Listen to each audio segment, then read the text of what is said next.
வணக்கம்.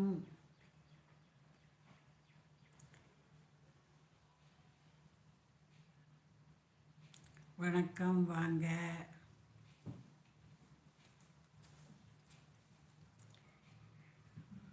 ஏமா இந்த டிபியில் இருக்க படம் பாருங்க. நாகலிங்க பூ. இந்த பூ ரொம்ப சிறப்புடையது.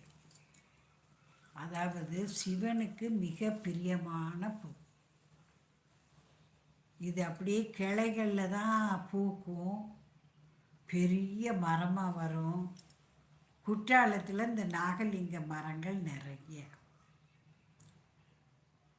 இந்த பூவை பார்த்திங்கன்னா நடுவில் லிங்கம் இருக்கிற மாதிரி நாகம் கொடை பிடிக்கிற மாதிரி இருக்கும்.